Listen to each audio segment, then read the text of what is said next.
should always be paramount. Staff should never put themselves, patients or visitors in danger. However, there may be risks to staff whilst caring for individuals displaying clinically related challenging behaviour. In high-risk, potentially harmful situations, prevention, avoidance, diversion and de-escalation is always the preferred approach. All professionals need to be flexible and vary their approach according to the situation that presents itself. Good communication within a team and working closely with others, especially in situations that involve potential risk, is crucial. Physical intervention should only be used as a last resort to manage an emergency situation where there is immediate risk to the health, safety and well-being of the patient, staff or visitors. At times, patients choose to leave a hospital.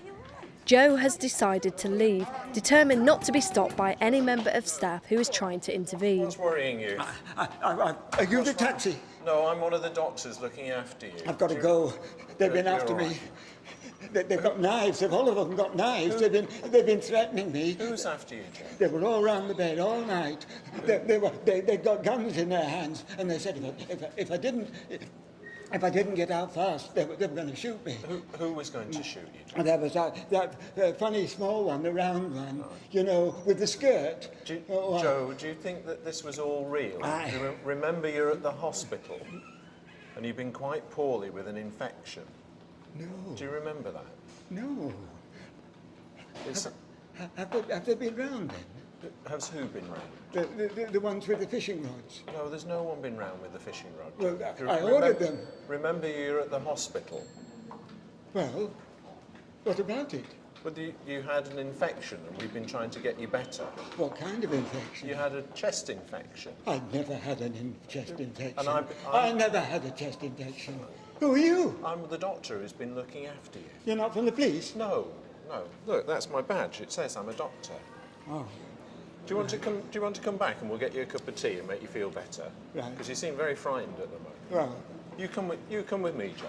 if you've been with me, Yeah. and seen what I saw. It must be very frightening.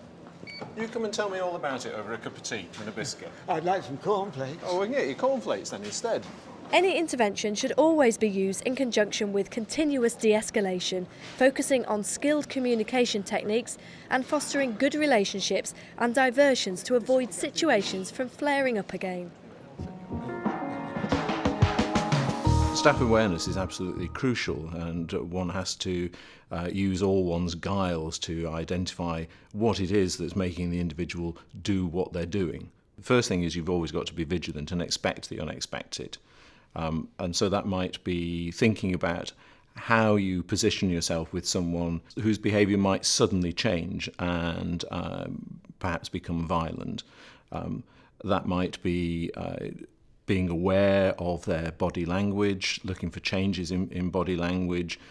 If an individual is going to throw a punch, noting that all of their body will tense up before that punch is thrown. And so thereby being able to take avoiding action.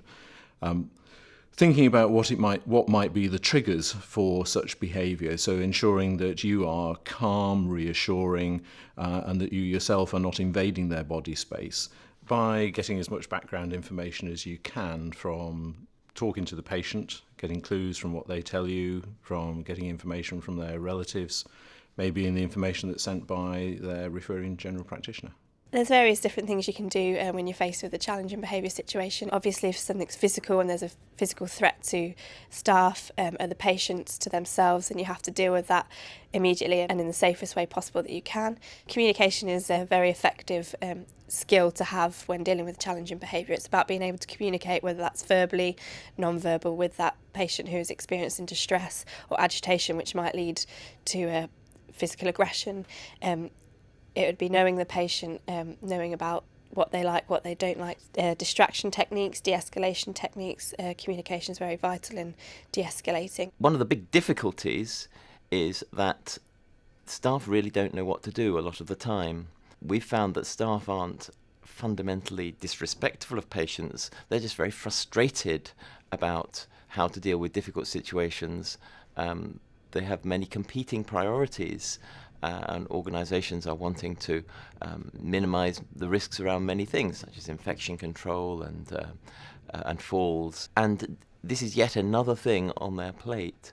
There is an expertise about how to manage difficulties, and if you do it well, it's a much better outcome than if you do it badly. So the potential to make things worse is very great when it comes to dealing with challenging behaviour.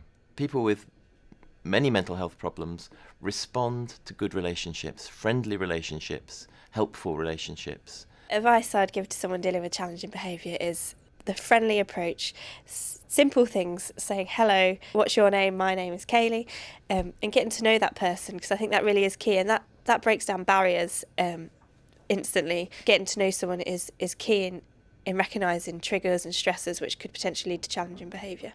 If the individual's becoming a danger to themselves or to others, then you need to intervene straight away to protect them and to protect other individuals. If they're not a danger to themselves, then you can stand back and try and identify the triggers for that behaviour. It might be the way that you're interacting with that individual, that they don't understand what you're saying or what you're doing, or the context of those things. When there has been a challenging situation, it's always good to debrief with staff members and have a look at what happened, look at the environment of what potentially might have caused the challenging behaviour, what could have perhaps been done to prevent before the situation escalated. And it's always important to listen to staff to be able to vocalise about what happened and look back and learn, and it's a really good tool. Managing this sort of thing is not at all easy. In fact, it's highly skilled, and I think we need to appreciate that. And a lot of the things we need to do are not always intuitive. We often hear that compassion costs nothing.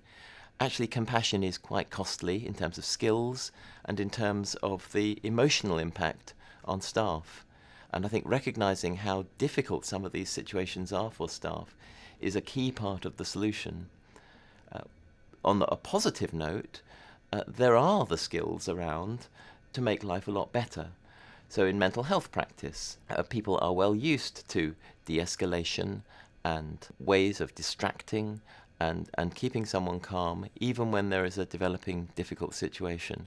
And I think we need to learn these skills and disseminate them much more throughout the health service. We choose people to go into healthcare professions who have very highly developed empathetic and communication skills. And I think we need to bring those out, we need to recognise them and to utilise them rather than being a bit heavy-handed with staff.